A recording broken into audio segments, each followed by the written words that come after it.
کہہ رہا ہے یار کون بانداز سروش کہ بس امروز ہی امروز ہے فردا ہے نہ دوش. کس کی یار اب یہ صدا ہے کہ فضا ہے خاموش. میں حسین ابن علی بول رہا ہوں اے جوش. میں حسین ابن علی بول رہا ہوں اے جوش.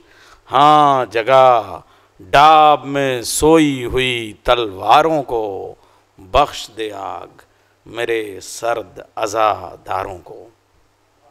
محترم عمار صاحب کے لیے سب کو سازندے چاہیے ہوتے ہیں اور آس چاہیے ہوتی ہے اور بازو چاہیے ہوتا ہے. یہاں جب پورا سیمینار اجڑ رہا ہو تب انہیں بلائیے اور پھر سے سجا وجا دیتے ہیں اور اس کے بعد اس بنے ہوئے ماحول کو پھر بگاڑنے کا موقع ہمیں مل جاتا ہے. خیر بہت دیر ہو گئی، ہم جناب صدر تک چلتے ہیں. آئیے اب ایک مقطع میں میر انیس کا پڑھتا ہوں اور ایک مقطع سلام سے، چونکہ آپ کی سلام کی کتاب آئی ہے اور یہ پورا سیمینار ان دو مقطعوں پہ ختم ہونا چاہیے. میر انیس کا مقطع ہے مرثیہ ایک دن میں کیا سب کہہ کے اٹھو گے انیس. سلام کا مقطع ہے جناب صدر تک ہم پہنچ رہے ہیں، مقطع سیمینار تک پہنچ رہے ہیں، مقطع اجلاس تک پہنچ رہے ہیں. اس لیے ایک مقطع میر انیس کا سلام سے میں پیش کر رہا ہوں، چونکہ سلام کی کتاب سے سیمینار شروع ہوا تھا رونمائی سے کہ مرثیہ ایک دن میں کیا سب کہہ کے اٹھو گے انیس. ہاتھ سے کیوں آج قرطاس و قلم رکھتے نہیں، ہاتھ سے کیوں آج قرطاس و قلم رکھتے نہیں. اور ایک سلام کا مقطع میں مرزا دبیر کا پڑھتا ہوں کہ اب اس زمین میں عرض کریں گے پھر اے دبیر. اب اس زمین میں عرض کریں گے پھر اے دبیر، اس وقت اختیار میں تب رسا نہ تھی. میں جناب صدر استاد گرامی قدر پروفیسر شارف صاحب سے گزارش کروں گا کہ وہ اپنے صدارتی کلمات ادا کریں. حسام بھائی بہرحال آج پھنس گئے، پتہ نہیں عمار سر کی وجہ سے یا وقار بھائی کی وجہ سے یا ڈاکٹر کامنا پرشاد کی وجہ سے. عزت مآب عمار رضوی صاحب، عالی جناب ڈاکٹر تقی عابدی صاحب، جناب پروفیسر خواجہ محمد اکرام صاحب، جناب عارف نقوی صاحب، محترمہ کامنا پرشاد صاحبہ، محترمہ سنگیتا جھنگرن صاحب، جناب وقار رضوی صاحب، پروفیسر قمر جہاں صاحبہ، پروفیسر فضل امام رضوی صاحب اور تمام حضرات. اب میرے خیال میں بچے بھی اتنے ہی حضرات ہیں جن سب کے نام لیے جا سکتے تھے، لیکن بہرحال حضرات سب سے پہلے میں تقی عابدی صاحب کو ان کی اس انتھک محنت اور ان کے کاموں کے لیے مبارکباد دینا چاہوں گا. یہ جو جس کتاب کا یہاں اجرا ہوا، میں سمجھتا ہوں کہ یہ ایک بہت اہم اضافہ ہے اردو تحقیق اور ادب انیسیات میں، اس لیے کہ سلام پر بہت کم کام ہوا. اس سے پہلے میرا خیال ہے کہ انیس صدی میں علی جواد زیدی صاحب نے انیس کے سلام مرتب کیے تھے، لیکن وہ صرف ایک مجموعے کی شکل تھی اور اس میں اس سے کچھ زائد سلام آپ نے تلاش کیے ہیں اور جو اس میں شامل کیے اس میں ان کے ہاں 102 سلام تھے، آپ کے ہاں اس سے زائد ہیں. پھر آپ نے 2 سلام ایسے بھی ہیں جن پر کچھ شبہ ظاہر کیا ہے کہ وہ دوسری اس میں الحاقی ہو سکتے ہیں.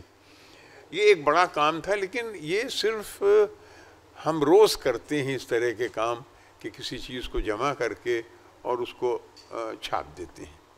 سوال یہ ہے کہ جو سب سے بڑی بات ہے وہ اس کتاب کا مقدمہ ہے، اور کسی نے آج تک، میں سلام پر ایک میر انیس کے مضمون لکھ چکا ہوں بہت پہلے، کسی نے آج تک سلام کا مطالعہ اس طرح سے نہیں کیا کہ سلام میں دراصل کیا فنی خوبیاں ہیں، کیا لسانی خوبیاں ہیں، کیا محاسن ہیں.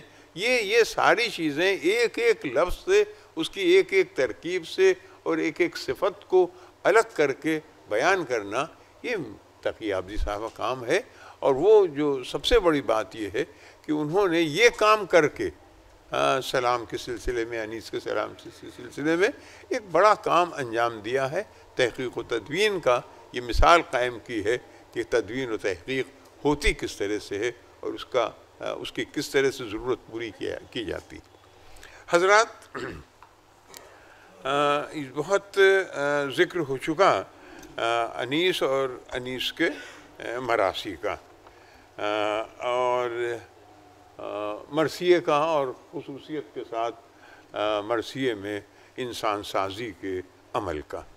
دراصل مرثیے میں انسان سازی کے عمل کا معاملہ یہ ہے کہ مرثیہ صنف ہی ہے انسانی روابط اور انسانی اقدار کے، جو انسانی روابط اور انسانی اقدار کے اظہار کا صنف ہی ہے، اس میں ظاہر ہے کہ انسان سازی لازماً اس کا ایک جز ہوگی، بلکہ بنیادی جز ہوگی۔ تو مرثیے میں جہاں پر جو آیا ہے وہ انسانی عمل کے سلسلے میں ہم یہ دیکھتے ہیں کہ ہر جگہ ایسی باتیں ہیں جو ہمیں ایک بہتر انسان، ایک بہتر انسانی قدریں ہم کو دینے کے لیے اس میں نظم کیا گیا۔ تو آپ اگر یہ دیکھیں گے کہ اس میں بہت سی یہ مطلب یہ ہے کہ جو ہماری انسانی قدریں ہیں، جس کے لیے غالب نے کہا کہ آدمی کو بھی میسر نہیں انسان ہونا، اب یہ آدمی کو جو میسر نہیں انسان ہونا، یہ جو فرق پیدا کیا گیا آدمی میں اور انسان میں، اس میں دیکھنے کی بات یہ ہے کہ وہ کون سے عناصر ہیں، وہ کون سی خصوصیات ہیں جو انسان میں پیدا ہوں تو وہ اس انسان کی اس میں صف میں آتا ہے، آدمی کی صف سے نکل کے۔ میں سمجھتا ہوں کہ جو چیزیں ہمیں مرثیے میں عام طور پر ملتی ہیں، اس میں راست بازی، خدا کا خوف، محبت، اثار، انسانی ہمدردی، دریا دلی، بہادری، قربانی، برابری، احترام، بے خوفی، برداشت، صبر، حفظ مراتب، یہ ایسی چیزیں ہیں جو قدم قدم پر ہم مختلف کرداروں کی شکل میں اور مختلف مکالمات کی شکل میں ہمارے سامنے آتی ہے۔ یہاں پر ذکر کیا تقی عابدی صاحب نے، بہت اہم بات ہے کہ صرف مرثیہ ایک ایسی صنف ہے دنیا میں، دنیا کی تمام زبانوں میں مرثیہ ہی اردو میں صرف ایک ایسی صنف ہے جو مجموعہ اصناف ہے۔ ہر صنف اپنی جگہ پر ایک آزاد صنف ہے، چاہے ڈرامہ ہو، چاہے ناول ہو، چاہے افسانہ ہو، چاہے تنقید ہو، جو بھی چیز ہے وہ اپنی جگہ پر اپنی ایک حیثیت رکھتی ہے۔ لیکن مرثیہ ایک ایسی صنف ہے جس میں ہمیں ہر چیز ملتی ہے۔ تقی عابدی صاحب نے ابھی آپ کے سامنے ذکر کیا اور اس کی مثالیں دیں، میں اس کو نہیں دہراؤں گا، لیکن میں یہ عرض کر رہا ہوں کہ جہاں ہم ان ساری چیزوں کو لے کر چلتے ہیں تو وہ ساری انسانی اقدار ہمیں اس میں مرثیے میں نظر آتی ہیں۔ میں زیادہ آپ کے سامنے مثالیں نہیں دوں گا جو اس کے اخلاقیات اور اس کی ہیں، لیکن یہ ضرور آپ کے سامنے میں چند باتیں عرض کرنا چاہوں گا جو انسان کے لیے ضروری ہیں۔ ایک بہت اہم واقعہ مرزا دبیر کا ایک بند میں آپ کے سامنے پیش کرنا چاہوں گا۔ ہم کسی بھی زمین کے سلسلے میں اس پر قبضہ کر لیں یا اس کے اوپر رہنے لگیں یا اس کے اوپر قابض ہو جائیں، ہم کو مرثیے سے کیا درس ملتا ہے، کیا عمل کی طرف ہم کو لے گیا، مرثیہ لے گیا اور کہاں ہم کو دکھلایا۔ مرزا دبیر کا ایک مرثیہ ہے، امام حسین جب کربلا معلیٰ پہنچتے ہیں تو انہوں نے وہاں کے آس پاس کے رہنے والے قبائل جو ہیں ان کو بلایا اور ان کے ساتھ ایک گفتگو کی، اور اس گفتگو میں یہ تھا کہ بھئی یہ زمین آپ میرے ہاتھ فروخت کر دیں، ہم یہاں کے اوپر آئے ہیں رہنے کے لیے، اس پر ہم یہاں رہیں گے تو یہ ہم اس طرح سے نہیں رہنا چاہتے کہ ہم یہاں آ گئے یا زور و زبردستی سے اس کے اوپر ہم قبضہ کر لیں، ایسا نہیں ہے، آپ ہم سے معاوضہ لے لیجئے اور یہ زمین ہمیں دے دیجئے تاکہ ہم یہاں رہیں۔ اور ظاہر ہے کہ انہوں نے وہ معاوضہ دیا. تو یہ ایک بہت بڑی انسانی قدر ہمیں ملتی ہے کہ ہم کسی چیز کا معاوضہ دیے بغیر اس پر قبضہ نہ کریں. دیکھیے دبیر اس کو کس طرح سے پیش کرتے ہیں. سودا رضا کے ساتھ ہو جور و جفا نہیں. سودا رضا کے ساتھ ہو جور و جفا نہیں. جبرن درست شرع میں بیع و شرع نہیں. جبرن درست شرع میں بیع و شرع نہیں. میرے پر اب سوا یہاں کے ٹھکانہ میرا نہیں. بیچو تو خیر ورنہ مجھے کچھ گلا نہیں. رہنے سے یہاں ہمارے سب آرام پائیں گے. خاک شفا تمہاری زمین کو بنائیں گے. یہ جو ہے کہ ہم یہاں رہنا چاہتے ہیں لیکن رہنے کے لیے ہم تمہاری زمین پر قبضہ کر کے نہیں رہنا چاہتے, ہم اس کو خرید کر یہاں رہنا چاہتے ہیں. وقت نہیں ہے, بہت سی مثالیں ہیں, اور یہ واقعہ ہے کہ یہ موضوع ایسا ہے کہ جس کے اوپر ایک اچھے اور بڑے سیمینار کی ضرورت ہے تاکہ ہم یہ سمجھ سکیں کہ واقعتاً مرثیہ ہے کیا ہماری صنف. ہم صرف یہی سمجھتے ہیں کہ مرثیہ ہم محرم میں سنتے ہیں اور اس کے سننے کے بعد رکھ دیتے ہیں, لیکن نہیں. جو علمی اور جو ادبی اور جو انسانی صفات مرثیے میں موجود ہیں وہ شاید ہی ہمیں کہیں اور ملتی ہیں. آپ دیکھیے کہ مرثیہ کس طرح سے تعلیم دیتا ہے انسانیت کی. ایک چھوٹا سا واقعہ ہے اور اس واقعے سے کہاں آپ کس جگہ تک آپ پہنچتے ہیں.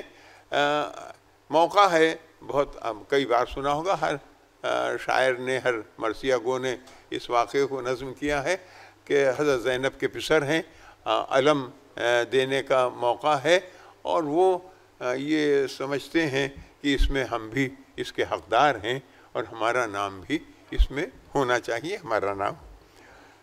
تو وہ ماں سے کہتے ہیں. میر انیس نے کئی مرثیوں میں بہت تفصیل سے اس کا ذکر کیا ہے. میں صرف اس جگہ سے 2 مرثیوں سے ایک شعر اور ایک بند لے کے آپ کے سامنے پیش کر رہا ہوں تاکہ وہ طوالت آپ کی زحمت نہ ہو زیادہ. کچھ مشورہ کریں. بچے جو ہیں وہ اپنی ماں سے کہتے ہیں, حضرت زینب سے کہتے ہیں, کچھ مشورہ کریں جو شہنشاہ خوش خصال. کچھ مشورہ کریں جو شہنشاہ خوش خصال. ہم بھی محق ہیں آپ کو اس کا رہے خیال. ہم بھی محق ہیں آپ کو اس کا رہے خیال. اب دیکھیے جو جواب حضرت زینب دیتی ہیں اس میں وہ انسانی قدریں آپ دیکھیے. عمر قلیل اور ہوس منصب جلیل. عمر قلیل اور ہوس منصب جلیل. اچھا نکالو قد کے بھی بڑھنے کی کچھ سبیل. اچھا نکالو قد کے بھی بڑھنے کی کچھ سبیل. ماں صدقے جائے گرچہ یہ ہمت کی ہے دلیل. ماں صدقے جائے گرچہ یہ ہمت کی ہے دلیل. ہاں اپنے ہمسنوں میں تمہارا نہیں عدیل.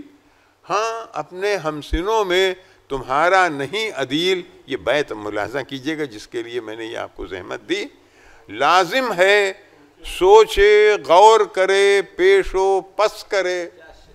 لازم ہے سوچے غور کرے پیش و پس کرے.